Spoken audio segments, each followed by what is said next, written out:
ওইখানে বসে করে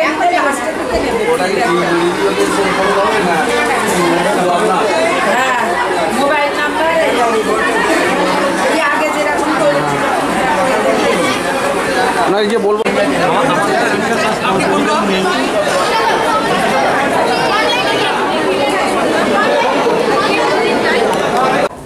ব্লকের আন্ডারে মির্জাপুর বাকিপুর গ্রাম পঞ্চায়েতের মানে নারী পঞ্চায়েতটা আছে।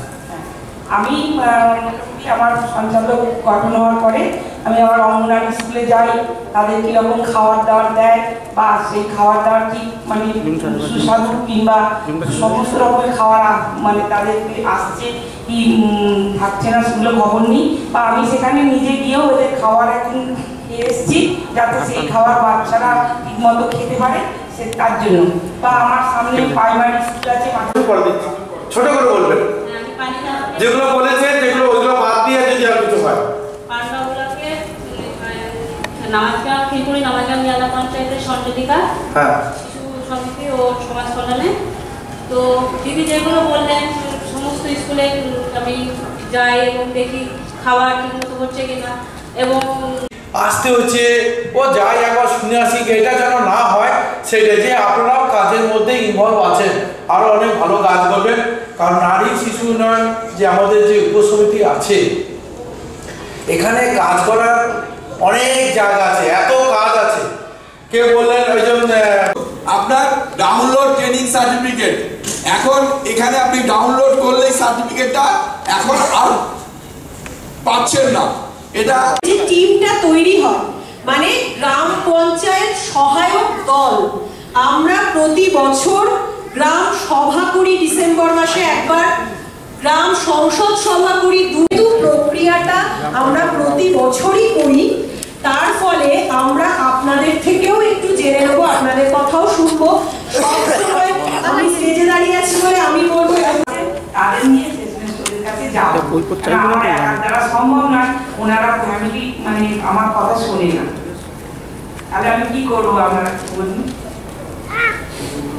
অবশ্যই ধরুন এত বড় আমরা একটা পঞ্চায়েতের নারী শিশু সঞ্চালিকা, তা আমার আন্ডারে তো আমার পঞ্চায়েতের 18টা গ্রাম করছে।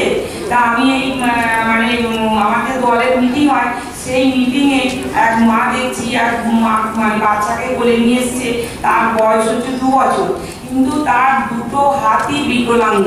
কিন্তু আমি চাই আপনাদের থেকে মানে জানতে বুঝতে বা কীভাবে আমি তাকে সাহায্য করবো, যে ওই মা তার বাচ্চাকে কীভাবে মানুষ করবে বা সরকারের তরফ থেকে আর্থিক সাহায্য পাবে। আমি তার কথা একটু বললাম। আর একটা আমি আমার গ্রামের মানে 18 বছরেরই একজন ছেলের কথা বলবো, সে হচ্ছে মৃগী রোগে অসুস্থ।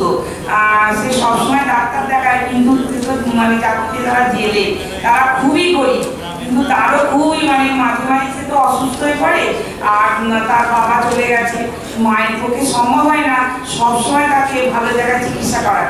তা আপনারা যদি সুপরামর্শ দেন বা তাদের জন্য আমাকে কিছু ব্যবস্থা করে দেওয়ারও পরিকল্পনা বা ভাবেন, তাতে আমি খুবই উপকৃত হইব। কথা বললাম ছাত্রের সঙ্গে এরকম, তো তাকে বুঝিয়ে বাড়িতে রাখা মা বাবার কাছে বোধহয় বড় চ্যালেঞ্জ। এইটা প্রথম।